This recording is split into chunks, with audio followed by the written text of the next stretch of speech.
নদীর পাড়ের এক আম গাছে এক বান্দর থাকতো, আর ওই নদীতেই বিশাল এক কুমির থাকতো। ওই বান্দর আর কুমিরের মধ্যে ছিল গভীর বন্ধুত্ব। প্রতিদিন গাছ থেকে আম পেড়ে বান্দর ওই কুমিরকে খাওয়াতো। একদিন আম নিয়ে কুমিরটা তার স্ত্রীর কাছে গিয়ে বলল, এই আমটা আমার বন্ধু আমাকে দিয়েছে, খাইয়া দেখো, জনমের মতো মিষ্টি। এই রকমের মিষ্টি আম প্রতিদিন আমার বান্দর বন্ধু আমাকে খাওয়ায়। কুমিরের কথা মতো তার স্ত্রী আমটা খেয়ে দেখে সত্যিই তো প্রচন্ড পরিমাণে মিষ্টি। তখন সেই কুমিরের বউ বলে উঠল, যদি এই আমটাই এত মিষ্টি হয়ে থাকে, তাহলে তোমার যেই বান্দর বন্ধু নিয়মিত এই আম খায়, না জানি তার কলিজাটা কত মিষ্টি।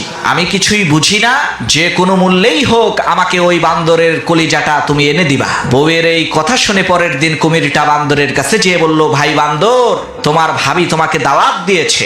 গতকালকে তোমার আর আমার গভীর বন্ধুত্বের আলোচনা শুনে সে বলেছে, বান্দর তোমার এত ভালো একজন বন্ধু, তাহলে একদিন তাকে আমাদের বাড়িতে নিয়ে এসো। কুমিরের এই কথা শুনে বান্দর কোনো কিছু না ভেবে এক লাফে কুমিরের পিঠে এসে বসলো আর বলল, চলো আজকে ভাবির হাতের রান্না খাবো। চলতে চলতে নদীর মাঝখানে যাওয়ার পর কুমির বলে উঠল, ভাই বান্দর, আসল কথা হলো তোমার ভাবি তোমার কলিজাটা খেতে চায়, এ কারণেই আমি তোমাকে নিয়ে যাচ্ছি। কুমিরের এই কথা শুনে বান্দর ভয় পেয়ে গেল, কিন্তু সে হাই হুতাশ না করে হেসে দিয়ে বলল, আরে ভাই, এই সামান্য একটা বিষয় তুমি আমাকে আগে বলবা না?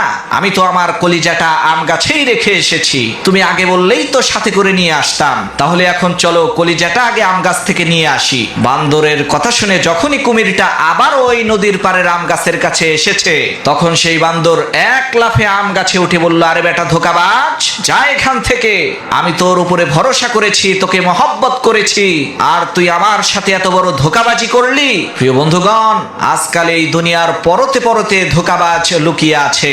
আপনি সবাইকে যখন বিশ্বাস করবেন, সবাইকে যখন ভালোবাসবেন, তখন অবশ্যই কিন্তু আপনি ধোঁকাবাজের খপ্পরে পড়বেন।